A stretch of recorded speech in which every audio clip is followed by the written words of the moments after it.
Just to say we're waiting for a couple of people to join. Actually, do you want to start now? No, yeah, good. Yeah.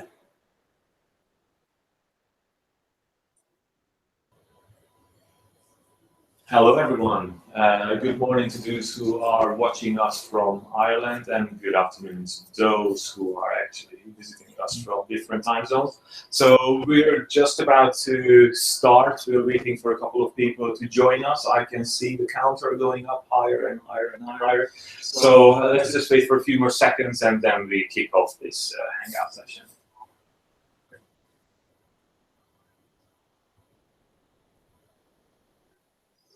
Cool. Guys, we're on 180 live people. Yeah, that's amazing. It's growing. It's doing great. I was hoping to see actually 400 or 500 up to the 1,000 registered. We typically see that kind of level, 20 or 30% turning up. Okay. And more will join. See 190, but more will join. Because we just emailed them 5 minutes ago with the link again to get them to push. Yeah. Okay. Almost 200 people.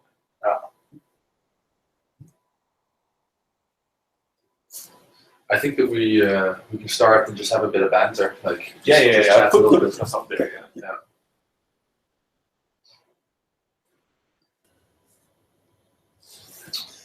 Once again, thank you for joining us. We're here live from the Dublin headquarters, or the Dublin office, actually.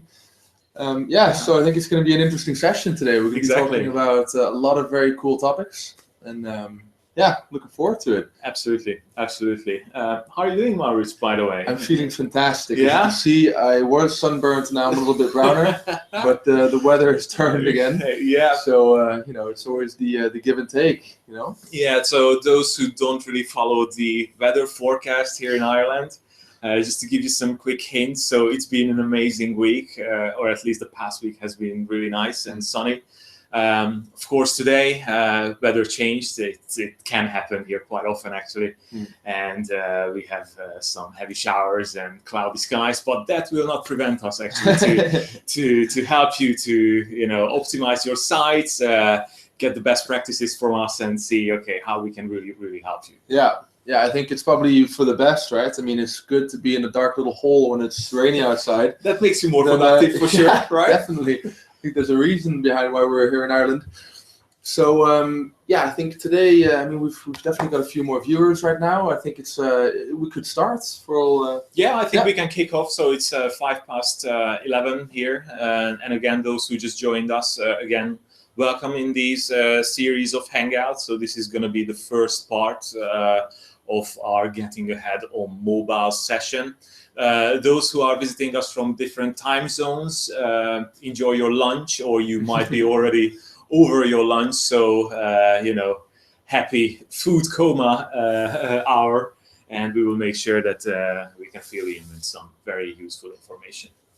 Okay, so just about the sessions themselves. So the Getting Ahead on Mobile has actually 3 parts. So this is part 1, where we will be talking about how improving user experience and how that experience can increase your AdSense earnings. And then in the following weeks, or actually next month in June, mid-June and late June, there will be 2 other sessions following, which will be more hands-on regarding optimization tips, looking into more the optimization side of the business.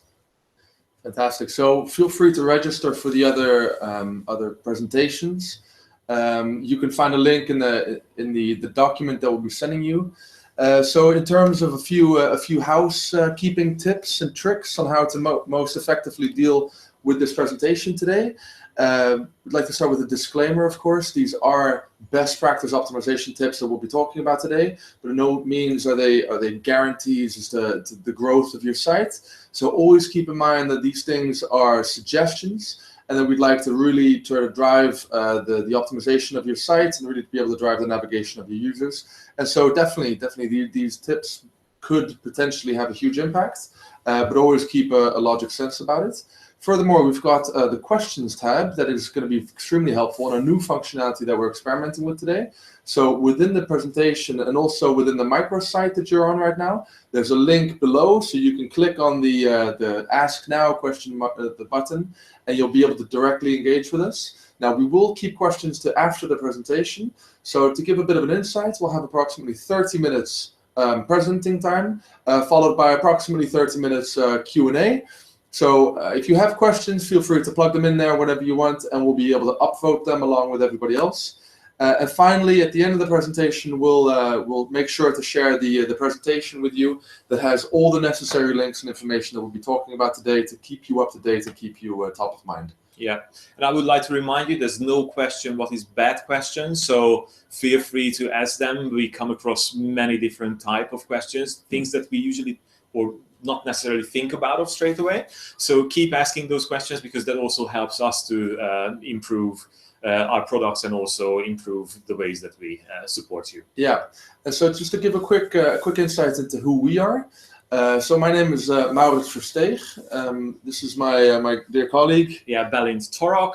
Fantastic. We both work here in Dublin on the strategic partnership team, which means that we engage with publishers on a daily basis, and we have a very close ties to our particular market.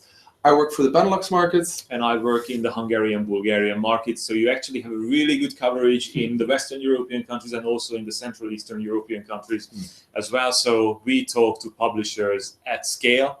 So there's numerous occasions when we talk to huge publishers or small publishers or publishers of any size, basically, in all regions within Europe, and Middle East and Africa. Basically, we've seen it all, and so there's no question that will go unturned. So feel free to ask those whenever you feel like it. Great. I think we're ready for the calendar, the agenda oversight there. Yeah.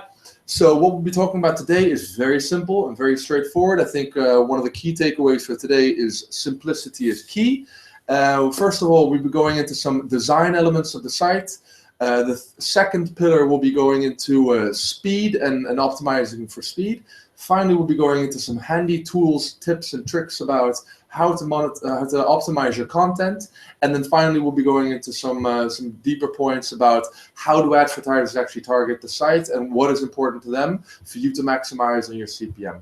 Yeah, so all these three pillars, the main pillars in blue will be covered more in detail, and then the advertiser needs followed by the Q&A. So I think we have a really, really good structure here. Absolutely. So before we actually move into the design, speed, and content, I actually want to step back a little bit just to review, okay, how the whole evolution, the browsing experience have evolved in the past decades, right? Yeah. So I don't know, do you remember the first time when you actually went on the internet or you used the internet? I do, actually. I was at home, and my father told me about the internet, and I remember asking him very vividly. I said, what is the internet? And that's a strange thing to think that we're now where we are today, right? And to have seen it all evolve. Yeah. Exactly. So I remember that my first encounter with the internet was in 1997 at school. So that was a very, very exciting times, first of all, because, you know, in schools you were young and the whole world was just there, and you could check out websites, you know, from America, from Israel, from China, look at the different fonts and all that. That was already fascinating that you could see these live.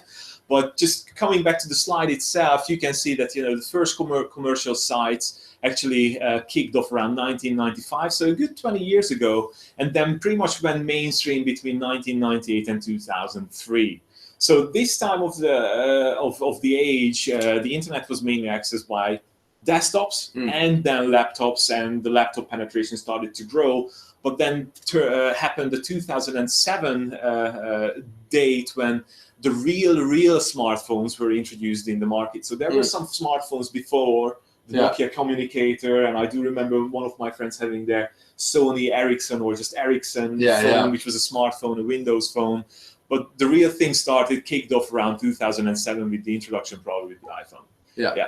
And now we are here in 2016, when we not only talk about the browsing experience, or not only talk about the fragmentation of sites and what type of websites are out there, but also the fact that, okay, how does that experience look like? And what do we really want to give to our users, and what seamless experience we want to provide? So based on that, we've looked at a few studies, and just to see, okay, so what is currently the way people use and access the internet?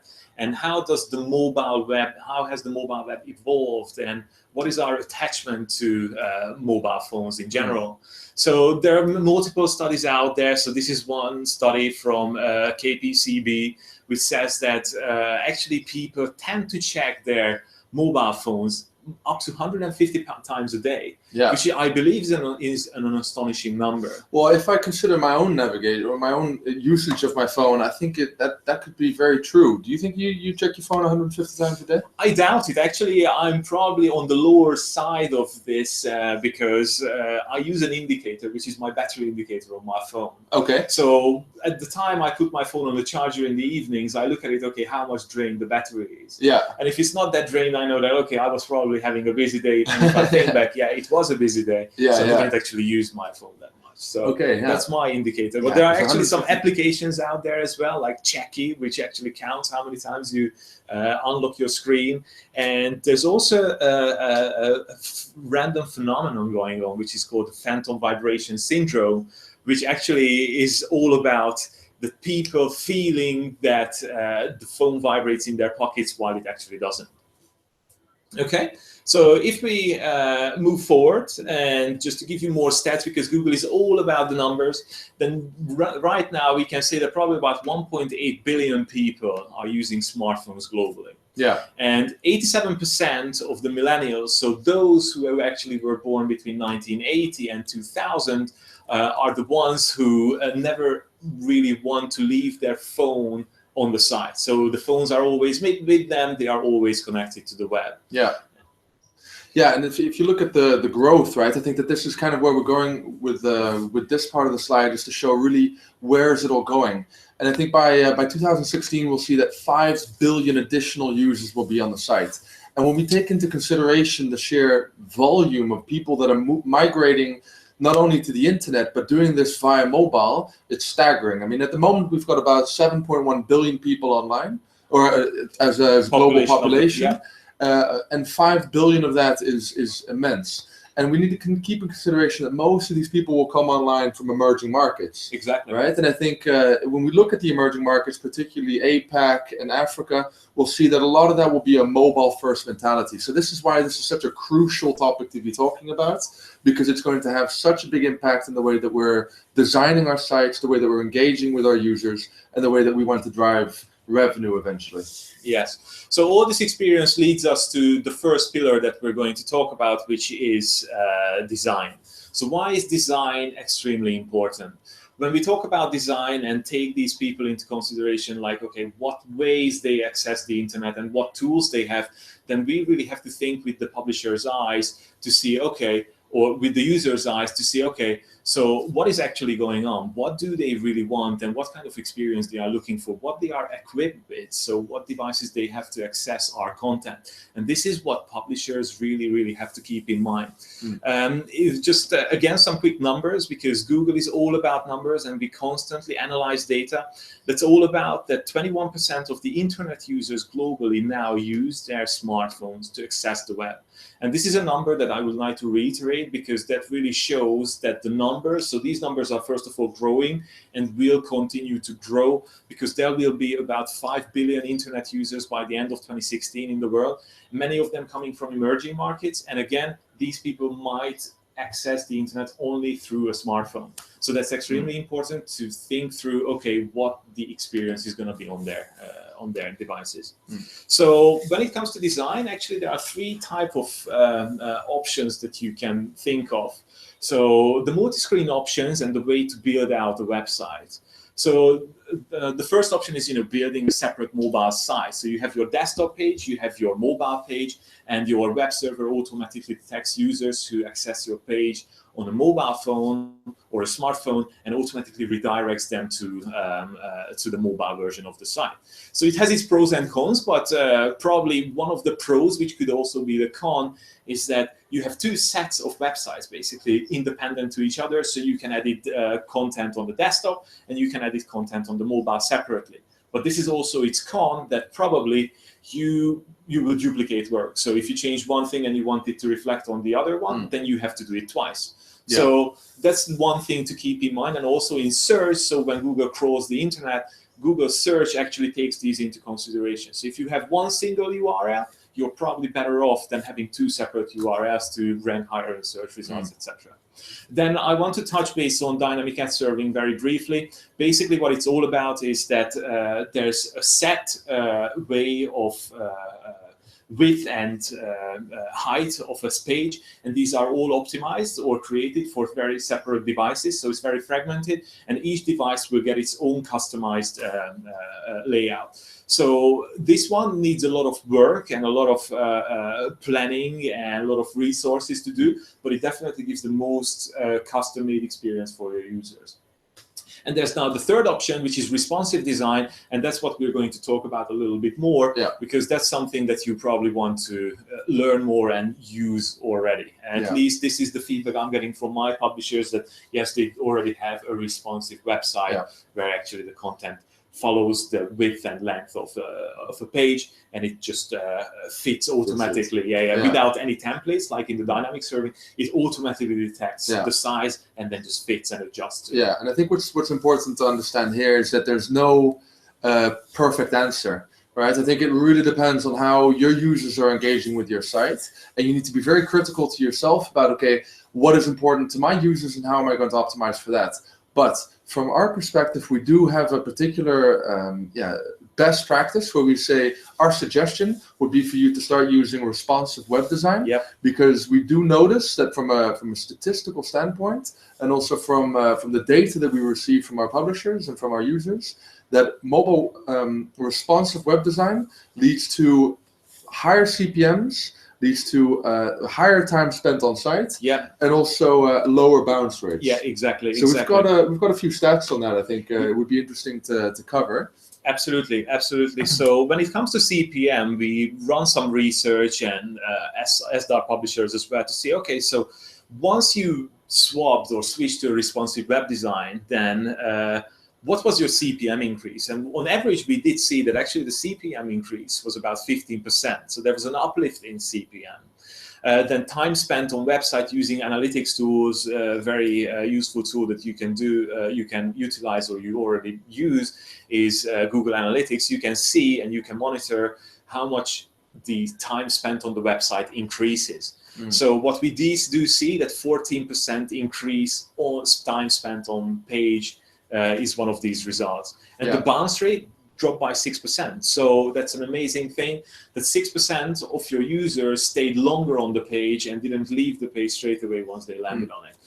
Yeah, and quite often these optimizations are micro optimizations that if you do multiple of them, then you'll see a lasting effect over time. And I mean, from a logical standpoint, if you look at the screen on the left-hand side there, I personally find it quite frustrating to have to navigate through a site and scroll both ways and zoom in and out, and I'm pretty sure that I'm not the only one that has that frustration. Yeah, I totally agree, And this leads us to some best practices on the mobile-friendly sites. So make sure that you make it easy for your users, so they can easily navigate on the site, they have a clear understanding what's on the site.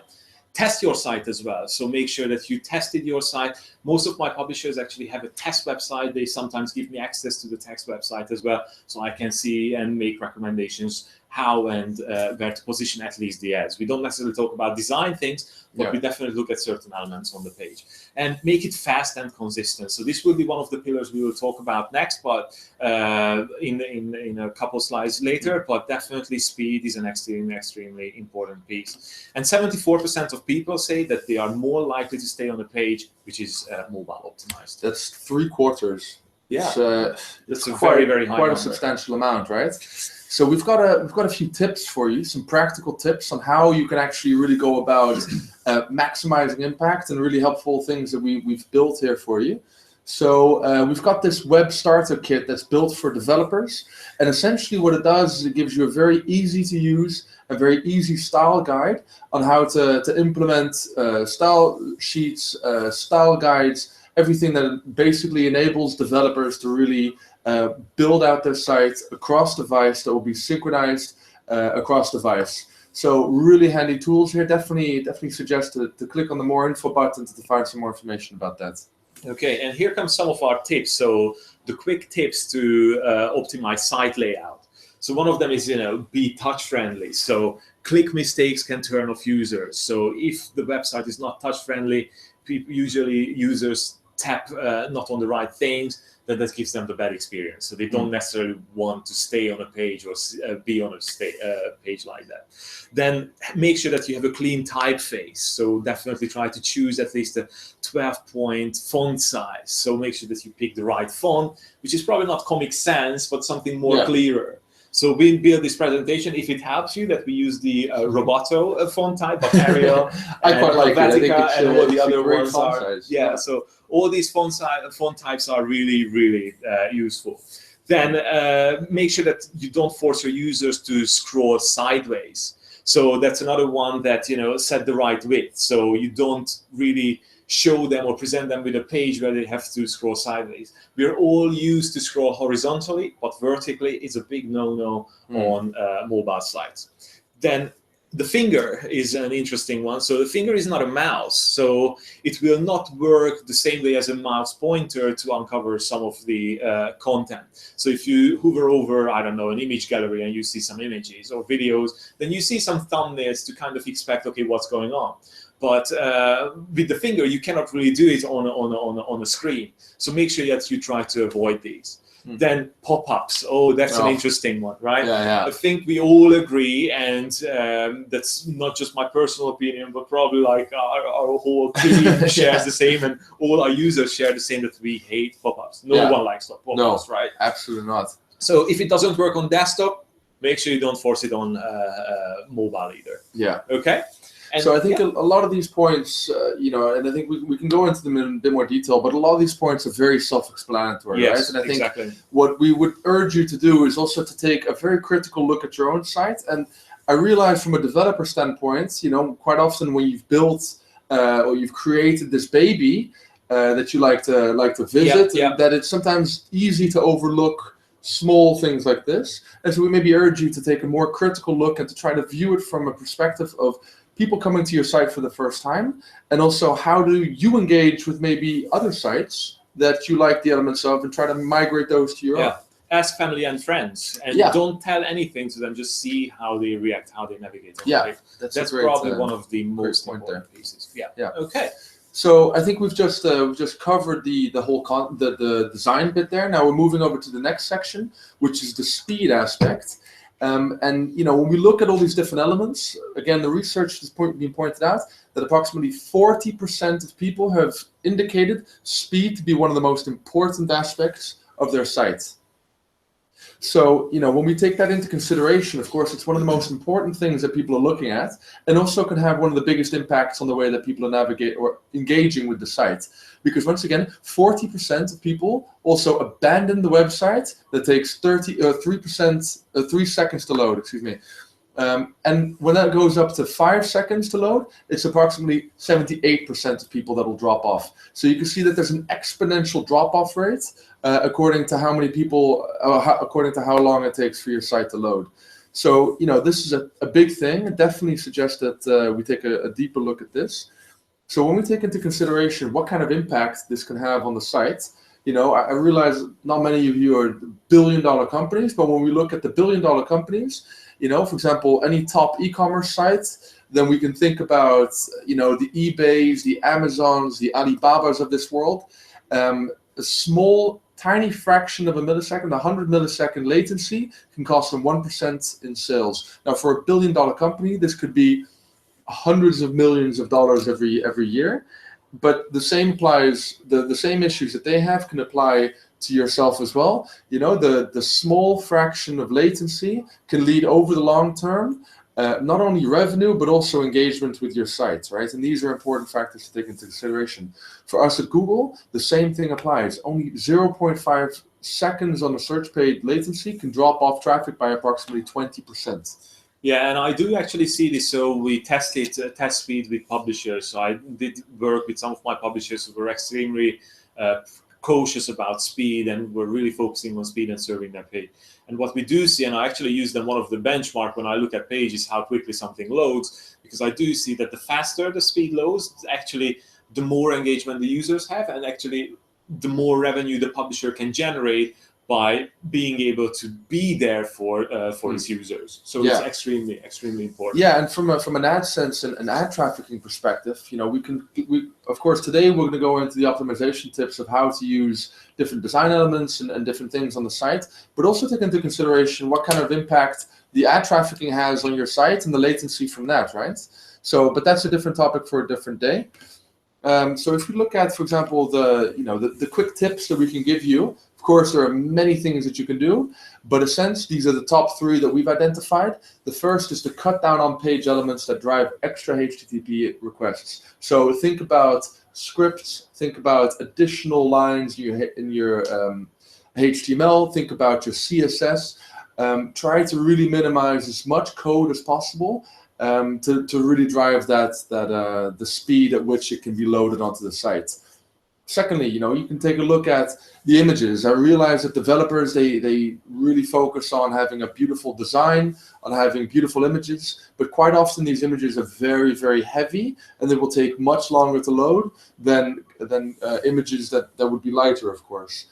All in all, I think it really comes down to compression. Try to compress your code, try to really minimize that as much as possible in order to have the same elements, and also try to compress your images. So there's a few really handy tools that will enable that to happen. Just take a look online. Of course, we'll be able to send on a few more points about that. Yeah, because the last thing you want to see on your page is when you have a really nice looking image, high resolution image, and it's actually just dumped down and scaled down into a very pixelated experience. I do come across that from time to time, and that's definitely something that you don't want to do. Make sure that you optimize your image then. Absolutely. Because I think it's the exact reverse of what you want to happen, right? Like where you started with a beautiful image is now just a pixelated box. It's yes. News publishers, e-commerce sites, they all have really high resolution images to show their products or engage with users. Yeah. And then they just scale down. And it doesn't what I quite often notice with my publishers is that they often ask me, there's so many things that I can do. And they don't know where to start, and I can imagine that to be the case, right? There's so many optimization points that you can deal with. Yeah. So we've created this fantastic tool that will absolutely help anybody that uses it. It's the Page Speed Insight tool, and essentially what it does, it's very, very simple and very easy to use. You plug in your domain, and the Google Page Speed Insights will give you very, very practical tips on how and what to optimize. So, for example, it will give you minify your JavaScript. Of course, here we've put in Google, so it's a bit biased to maybe judge ourselves, but but still, that could be a good benchmark. So it shows you that your speed is 99 out of 100. So that's a really good score. What I usually do see with my publishers is that the main causes for slowdown in speed is passbacks, or using other ad servers, or ad servers doing passbacks to other ad servers. Yeah. And JavaScript, all this, so these can really have an impact on your page. So Google Page Speed Insights will analyze everything for you and will give you some tips what you should be looking at. Yeah, and furthermore, we've got another amazing product and tool that's just been launched. It's the accelerated mobile pages. Now we're very excited about this because essentially what it does is it enables static content to be rendered faster. So essentially there's 3 parts to AMP, as it is otherwise called, accelerated mobile pages. It's the AMP HTML, AMP JavaScript, and Google AMP Cache. So essentially it enables developers to really be able to minimize that content, as we were just talking about, really compress it to single lines, and to be able to really maximize on that. So if we just take a look at the way that we could be engaging on that, and the reading experience that we see is that articles can using AMP can be cached and loaded instantly. The publishers have full control over the visual design, and you can see how seamless this page is being loaded and is being rendered, because essentially what we see happening there, right, is that previous to AMP, we had publishers and website owners would be able to cache or to serve their site from a single server that's probably in close proximity to them, right? So in the example to the left, we have a website owner who is currently hosting and serving his website from the United States. And in this map, it's probably looking at like it's Boston or something. And users from Russia to China to Australia to Africa are pulling that data and pulling that information from the United States, which of course, can lead up to that latency that we were talking about earlier. What AMP essentially does is it creates edge servers across the globe and really enables that high-speed internet traffic and high-speed internet connection to really render that information to the quickest speed and to the quickest ability there. So fascinating product. I think we've got some more information about it in the deck that we'll be sending on. So feel free to explore all the information here. And I'm sure that we could take a next step in this development. Yes, and regarding the AMP project, you might have noticed that if you searched on mobile page or on your mobile phone or smartphone, you could actually see a little lightning icon next to the search results, which actually shows that these websites are already amplified. If I can say that right. So they point. are amplified. So let's just stay with that phrase. Great. So now that we went through the two main pillars, so one of them is the design, second one is speed, then we come really to the content, because without content you can have a really good looking website which loads extremely fast or renders fast. But what about the content? So what do I really need to make sure that my content is great? So first of all, and just one of the main things is that users need a reason to keep visiting your site. So this is what you really want to keep in mind. And they need original content. They need varied content as well. And this needs to be updated on a regular basis. Now, we're not here to tell you what content to create, but we can just give you some tips to think about ways how you can actually keep up and create content, because content is the most important part of your page. Okay, so I immediately want to show you some quick tips to optimize the site content. And one of them is to simplify it. So don't mimic the desktop site. Don't overload your users. Make sure that whatever you have on your desktop page and are not necessary to be on a mobile page, you just don't include them there. And this leads to the second part, customize it. So restructure the website design to fit on a mobile screen. Don't cut out pieces, just make sure that you design it in a way when it's nicely presentable for the users. Then also the key actions. So there could be a search button, there could be a shopping cart, front and center. You make sure that you want to highlight those buttons there, because those are the ones that are probably the main reasons that attract your users. So if I'm an e-commerce site, I definitely have a search bar. Google itself, google.com, what do we have? Search bar right in the center, simple as it is, nothing else. Yeah. That's what people come to the Google site for. So think about why your users are going to the page and what is the content that you're offering. Then also make sure that all your files are compatible with mobile devices. Now this is an important one, because I just want to share an experience that I had recently. I bought something, I downloaded this user manual, I wanted to access it on the internet, and it turns out it was using a format which was unsupported by my mobile phone. So I said, oh, I can't believe it, I had to go to my desktop. So on my desktop, I could only open the viewer or the instructions manual if I downloaded a product, so a program. An application that again just drove me crazy. So the next time I would definitely think about even just trying to download the manual, or just try to figure out myself to set up what I bought. So these are very important things, and make sure you keep this in mind, that you have files that are compatible with mobile devices. Flash used to be one in the past, but there could be other specific formats as well. And the last one, the text input. So no one really likes to fill out details on mobile. And we talked about it earlier today, actually, when I shared my experience on the bus, that I was topping up my phone, and I had to enter all my details. Yeah. And it was asking me all the details, and I had to enter every piece. So my name, where do I live, credit card details, where people are around me. Yeah. It's definitely not something that's pleasant, first of all. Secondly, it's not convenient to enter all these details on a mobile phone. So I even had to enter the county manually, where there could have been easily just a drop-down menu selecting the county itself and tap on it straight away. It's such a more seamless experience. Absolutely. Before, yeah. Right? Yeah. So we've got a few quick tips there. Or a few quick tools actually to help very you useful cover, tools. How to connect with your users more effectively. Yeah. I think there's a few different ones that are maybe a little bit controversial in terms of who they should be used by, but we're going to share them with you anyway. So the first is the Google Trends. Now, I think we had a good laugh about putting this one together. Yes, right? so Google Trends is all about what's hot on the internet, so what's trending. And Maurits, you're a dog person. See, right? I'm a dog person. Yeah, I'm a cat person. And so we put these to the test to find out, which one, and it's obvious. I think. Yeah, if you look at the slides, it's obvious that actually cat videos have their momentum nowadays. But if you look at the graph, you actually see that dog videos are more popular than cat videos. So I was looking at what happened in 2006 with the cat videos. Okay. It turned out that was the year that they had the piano cat.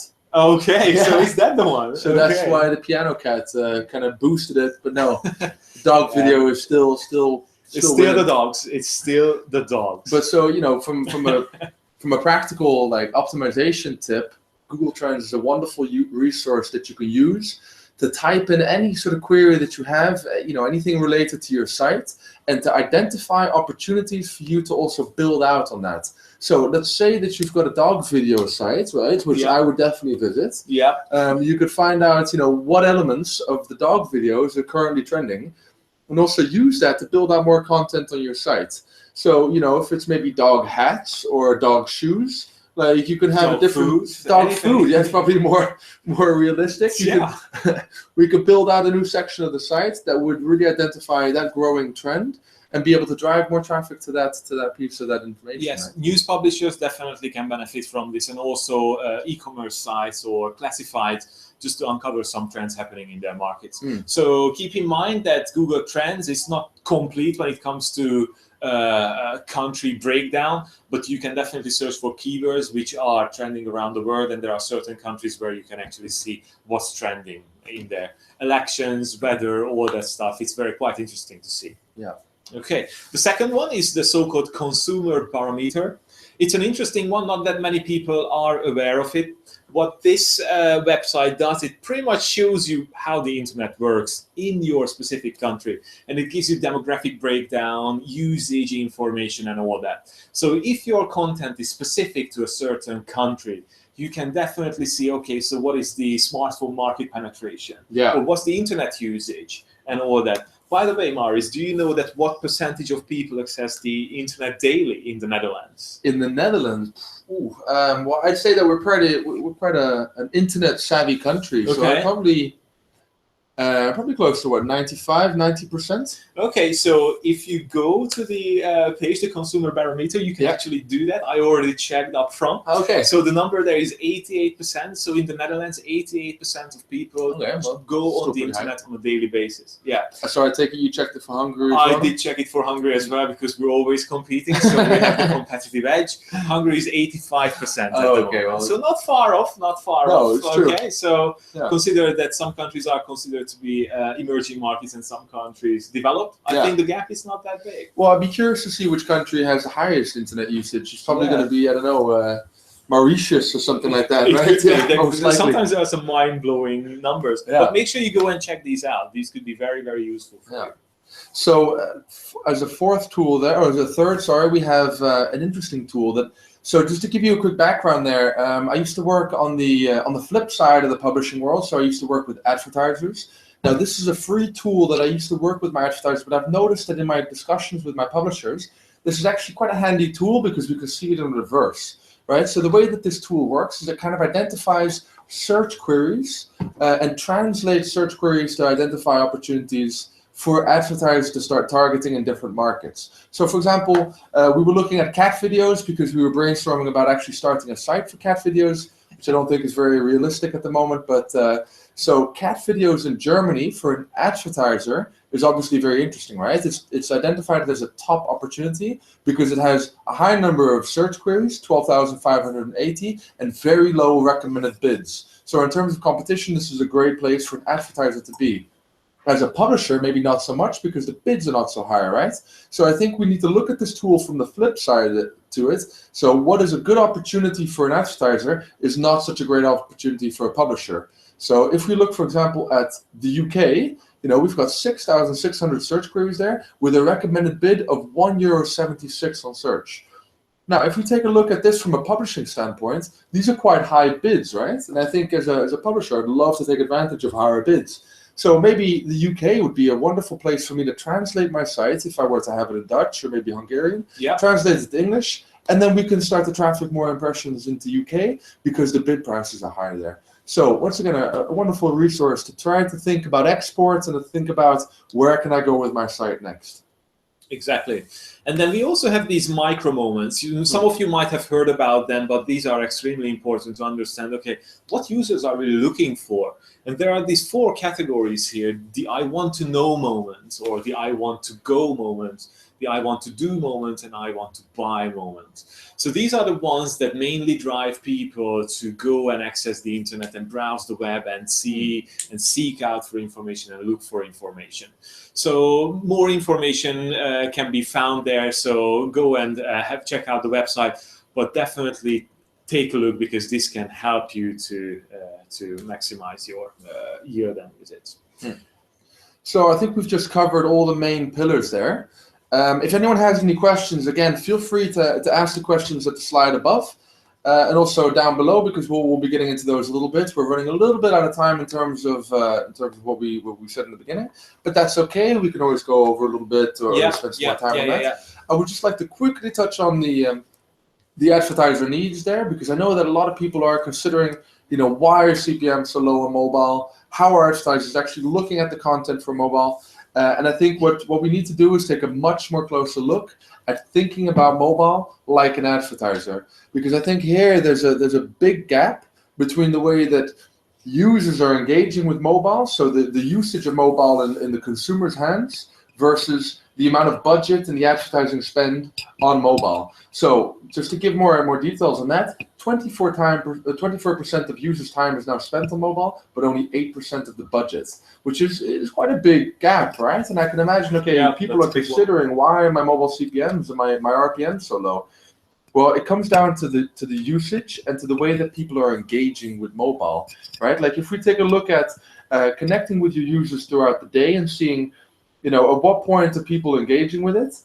We can notice that TV and mobile, of course, is shifting user habits, and we can see that in the morning, and I can definitely notice that with myself as well. In the morning, I'm on my phone a lot. When I wake up, it's probably the first thing I grab. Yes. In the bus, in the train, I'm on the move a lot. I'm engaging with mobile, and then when I come home, I lay on the couch, I watch TV, and I grab my laptop. Right? So mobile is really an on-the-go device that people are using to orient, to find out exactly those 4 micro moments that we were talking about before. It's an orientation device. And I think that this is a very, very important concept when thinking about it from an advertiser perspective, because advertisers are always thinking about the sales funnel. They look at things from a see, think, do, and care perspective in terms of creating awareness around the products they're trying to sell, creating consideration for the buying process, finally trying to convert, and at the end of the funnel, trying to loop back and trying to create that sense of loyalty. Now, if I think about my own search process, is there anything that you've bought recently? Maybe a new pair of shoes? Or I actually did buy a new pair of shoes. Yeah, okay. Yeah. So, when we consider that sales funnel in terms of how you found those shoes, a lot of people, myself included, when I take into consideration of how I would buy shoes, is I'd probably go on my mobile phone and I'd look at, Nike Airs or the newest type of shoes. Yeah. And then when I want to go and buy, I go on my desktop and buy. Exactly. Right? And this is the same with airlines, so buying your flight tickets, etc., etc. But I definitely do browse on my mobile phone during lunch break, during breakfast, just to see what's out there. Yeah. And then if I want to make the purchase, I actually go back to my desktop probably to make the purchase. So this is something that the advertisers do know as well. So that's why they value their inventory differently. Absolutely, because advertisers are looking to sell, right? And I think it's very difficult for advertisers quite often to see the true value of mobile from an orientation standpoint. Because you have to imagine how advertisers are looking at their AdWords accounts, right? They see mobile, 100 clicks, 0 conversions, and then they see desktop, 10 clicks, hypothetically speaking, 1 conversion, right? What are you going to invest your money in? And I think from that perspective, as an advertiser, I would very quickly say, I'm going to put my money into desktop because that's converting and that's where my performance is. I want to have more bang for my buck, and if people are going to buy on desktop, have them be on desktop. So I think that this is essential when it comes to thinking about mobile like an advertiser. Is that orientation process for the smart advertisers is going to be very important, because they're going to be looking for bigger formats, they're going to be looking for branding formats, and they're not going to be looking for performance-based ads, smaller ads that are not going to get their branding across, right? Very true. So think big and think simple. Very true. And this leads us to pretty much the end of the presentation that we wanted to share with you. I'm sure that you have plenty of questions now, and it would be great if we could probably take a look at some of the questions which you've already asked. And I believe that there was some scoring system as well, where people could vote on the most valuable questions that they were interested in. So if we can ask our colleagues to put some of the questions up on the screen, then we can probably address some of those as well. All right, this is a great question. Okay, so is a native app a better choice than a mobile website? Well, this question is an interesting one, because we do get this a lot. And there's no right or wrong answer to this, because in my mind, it's different to every single publisher. So if you feel that you have a website which has a really great flow and your users like it, you probably don't necessarily need an application. You can test it out, but you probably don't know whether you cannot know whether that's going to be a real success or not. So I would probably do some surveying or see, okay, for websites, competitors to me, do they have an application? How popular those applications are? Because you can easily mimic the application feel in a web browser as well. Now, when it comes to the applications and pros to the applications, one thing that is for sure is that those users who download your app are the most loyal users, and they are the ones who visit your page or your content more and more frequently. So you definitely want to keep them sweet and want to keep them entertained and engaged as well. So it's all about finding the balance, whether it's a mobile site or a mobile site parallel to an application. Now, do these need to provide the same sort of experience? That's another question. So you need to figure it out yourself. Yeah, and I do think, if you look at the way that the internet is developing around these things, and of course, I mean, these are assumptions that we're making, because of course, we don't have a glass ball, we don't know what the future holds. We can make assumptions based on the data that we see and based on the developments that we see in the market. I have seen some really, really cool concepts come out. Based around websites that have an app feel, so mobile websites that really have that app feel, that can go offline, that have that same cache data, that really have that same sort of flexibility that an app would create. And I personally think that is a great look and feel. I think that that's also personally, I think that that's the way that things are going to develop. But once again, it's something that exactly what you're saying, Balint. It's what is important to your customer and what is important to your user. If they need to come back on a regular basis, then an app would be great. If you have one-touch approach, then probably a mobile website would be more effective. So these are questions that, of course, are great and need to be asked.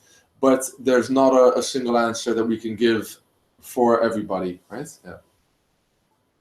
Let's take a look at another question if we have time. Okay, let's have a look. How can I improve SEO and traffic to my mobile site? Well, I think that the topics that we've covered today will definitely help you there. So just to reiterate, there's 3 pillars that we can drive to help you really maximize the traffic to your site. The first is content, the second is design, and finally we've got the speed. By optimizing these 3 pillars, we can really have a confident assumption that you will drive more traffic to your site, as well as retain the traffic. So I think there were a few stats earlier that we were talking about responsive design that were really good. It was 14% uplift in CPM, 16% uplift in retention on site, and 6% decrease on bounce rate. And I think that those are very powerful. And we had SEO in there as well in the question. And I think what's an interesting part, if your site is a mobile-friendly site, if you go to the Google search bar and just enter mobile friendly site, you can check whether your site is mobile friendly or not. And then what you need to know that on mobile or on smartphones or mobile devices, if anyone searches for information, then Google will rank pages which are mobile optimized higher. So having a mobile optimized page is absolutely crucial. And with the AMP project, so the accelerated mobile pages, that could be another value add, that if your page has this fast load speeds and simplified HTML code, then that could also increase your ranking in the search system. So just to give some insights into the questions that we're answering right now, looking through the questions, we identify that there's a few questions that are very based around CPMs, based around RPMs, and so forth. And these will be covered in the up-and-coming Hangout scenario. So today we're really focusing on optimizing your M website and making sure that we've got those 3 topics that we're going to cover. But we will have on the 10th of June, we'll have another Hangout on air that will really go into the nitty-gritty information about how to optimize for higher RPMs and for placements, formats, really how you're going to make more money. Ad sizes, etc. And also probably looking at the AdSense account itself and see, okay, in the reporting, what to look out for and what data to check. Yeah. Okay. So if there's, thank you for the question, Berto, sorry. Okay, so we also have a question from Martin. Okay. And he says, where can I download your slides? I want them for personal usage. Thanks. That is a really, really good question. And I think all of you who have registered will have the chance, actually, or will have the chance to access these slides. So following the presentation, these slides will become available, and you can download them for your own use. So you can review them, rewatch them, and digest the information we provided there. Yeah, and do make sure to follow up with the second and third session, because we'll be going into, this is in a sense really a foundation that we've set here that can help you to really maximize on the different topics that we'll be covering. So just to reiterate, we have 2 more sessions coming up, which are the Getting Ahead on Mobile 2, earning money with your mobile content with AdSense and the next generation ads. Then the third session is how viewability can help maximize your earnings on mobile. And these will be on the 10th of June and the 21st of June. You can register through the link below and make sure that these are going to be great topics that I think you'll really get some more benefit from. Okay. So if we have any more questions. Yeah, I think we still have some time to have a look at some questions. Yeah. If you guys can shoot another question for us just to see what publishers are interested in, then we will be happy to have a look. Okay.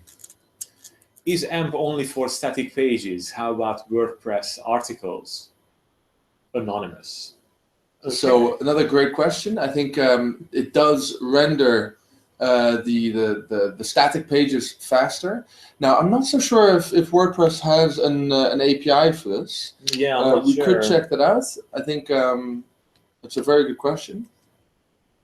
Maybe we take a quick look. I think that we need to follow up on this question with a definitive answer before we say something that might not be absolutely correct. So let us get back to that, and we'll integrate that answer in the email that follows up with the presentation. Okay, and one more site. So my site, calculatorco.ke, now receives 62% mobile traffic, and I'm wondering if it's time to move to a native mobile app. Question, is AdMob profitable as AdSense? This is a really, really good question, and we do get this quite a lot, and I'm actually working with many of the app developers as well in my markets. So AdMob is a product that was purely developed for application monetization. So through AdSense, you are no longer able to monetize your mobile content or your app content with AdSense codes. So you need to go and have an AdMob account, and through the AdMob account, you can generate the codes. I definitely recommend using AdMob and its capabilities. So using an application and monetizing an application, you basically have two options. So you can use banner ads and you can also use interstitial ads. So those are the full screen ad units. And we recently introduced a third option as well, which might not be that relevant for all of you, but those who have games as well, so game websites based on HTML5, or in the past they used Flash gaming websites, they could actually develop the applications and gaming applications and monetize rewarded videos in AdMob as well. So that just went live about 2 weeks ago. Wow. And we don't have rewarded video demand ourselves, but you can use AdMob as a mediation platform for video demand from other networks and monetize it through there. Fantastic. Okay, so Karuga, thank you for your question. It was a really, really good one. Okay, I think we are getting to the end of the Hangout session today. I really hope that you found it useful. All about ourselves again, what I wanted to say that we are available for anyone. So each of your countries have their own representative. So in one way or another, you can probably get in touch with them or they can reach out to you as well. So there are things and ways to contact with us. There's the contact us form, and also throughout certain scalable campaigns, you might receive invitations from us as well to get in touch. So I highly encourage you to get your questions ready and try to get in touch, because we are happy to help all the time. And I think it's also very important to note that it's a community that we're building, right? Publishers across the world, they have the same challenges, they have the same issues that they're running into, and I don't feel that there's a very strong sense of competition between websites, because what will work on one website could also work on another. And so I think it's important to share knowledge amongst one another, right? Because that's what's going to enable the publishing and the display network to grow and enable each and every publisher to make more money. So I definitely suggest to take more advantage of the Help Center forums. The engagement on there is fantastic. I've been reading some of the forums. And so share your knowledge and share and don't be afraid to share what works for you and what the results have been with other publishers. In this way, we can all learn from one another. Yeah, and the last thing that I wanted to reiterate is two key takeaways from me, at least, is make sure that you analyze data. Google is all about data, and whoever we meet and we show them how much data crunching we do, they are always just amazed by the fact that we look at data. So check the numbers and test. Don't just listen to your instincts. Sometimes it can work out really well, but make sure that you actually test, do the A/B testing, run some analysis, do some calculations, and based on those calculations, you make the changes, because that will lead you step by step up and increase your revenue and earnings. Okay? Fantastic. All right. Thank you for joining us today. Thank you very much. Again, it was really nice presenting to you. Yeah, and we look forward to seeing you on the 10th of June. Exactly. Thank you very much, Dan. Bye-bye. Okay, take care.